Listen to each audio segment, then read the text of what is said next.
A real-life superhero, an icon in her own time, standing up for equal pay, speaking to our better angels, and calling out Donald Trump. Welcome to this week's Wacky Moments of Liberal Expression. This week, the leftist media is in a complete panic. They are covering an emergency right now. I mean, the Dow hit a record high, the economy is good, unemployment is low, and it's all happening under a Republican administration. So, don't take a drink right now, folks, because liquid will shoot out your nose as you watch MSNBC's coverage of this tragedy. They uncover the horror that people now believe that they can actually achieve the American dream. But a new study shows a ton of those very same working people now believe they're going to be okay, even if the odds are against them. In fact, research from Harvard shows that a huge number of Southern Americans, including those in states with the highest poverty rates in the nation, tend to be the most confident when they are now asked if they think they can make the jump from the bottom of the economic ladder to the top. So why does that matter? It means even voters struggling to make ends meet might not be swayed by the Democratic case for reshaping the economy. So does the Make America Great slogan, mantra, is that the one thing working for them, and are they believing it? How do Democrats play this, those who are running for office? The president went to those voters and said, you're getting screwed by the system, I'm going to fix it for you, and they're giving him the time. Time to panic. Things are improving despite everything that the leftist media has been saying. CNN, well, they had to take some quick action on this, so they promoted the Russian collusion delusion again, this time with a report on a cartoon that's based on the Mueller report. Is supposed to read like a thriller, and it covers all of the major moments. You've got the dinner, where President Trump requested loyalty from then FBI Director James Comey. There's the Oval Office screaming match, where the president demanded more protection from his then Attorney General Jeff Sessions. And yes, it does as well include his order to fire Robert Mueller. But if cartoons can't convince the audience to hate Trump, wait until you hear what the honeybees have to say about the reining in of some government spending. CNN's Suzanne Malveaux is live in Washington to explain why is this so important. Suzanne. Good morning, Allison. Well, the administration is painting these cost-cutting measures as necessary to get the government working as a lean, efficient entity. But in 2014, the Obama administration launched a program to address the plummeting honeybee population, directing federal agencies to track the problem and work on preserving bee colonies, as well as other critical pollinators, including butterflies.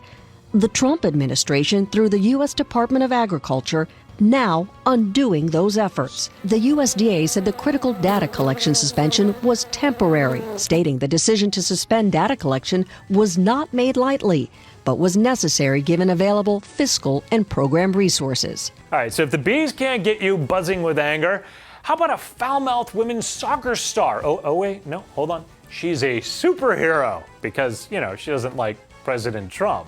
A real-life superhero, an icon in her own time, standing up for equal pay, speaking to our better angels, and calling out Donald Trump. A powerful call to action today at the World Cup Victory Parade in New York, courtesy of the legend herself, Megan Rapinoe. She's been the team's unquestioned leader on and off the field. No one scored more goals than she did in the tournament. But perhaps her most enduring legacy will be the way she stood up for social change when the light shined the brightest. She's just a born leader. I mean, you cover Washington, you've been around politics. I mean, there are just people that have it, and she just has it. You know what they really respect about her, though, is her eloquence. Please, I ask you, New York City, you're the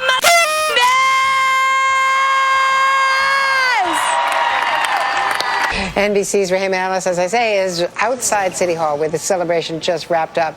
Rahima, it's just extraordinary.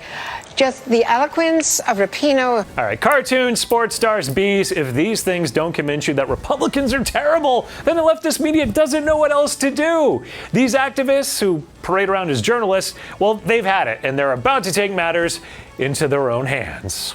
Heather, it's also becoming purely symbolic for us to sit here day after day after day after day after day with all these documents, all these statistics, and say the cruelty is the point. Yeah. To what end? I mean, where are the Democrats? Why aren't we marching on these facilities? Why aren't we marching?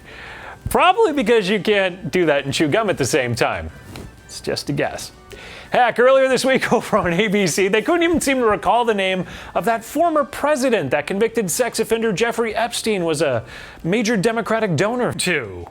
This morning, mega millionaire financier and New York socialite Jeffrey Epstein now in federal custody, according to multiple sources. The 66-year-old money manager, who's been associated with some of the world's most powerful people, including former presidents and movie stars.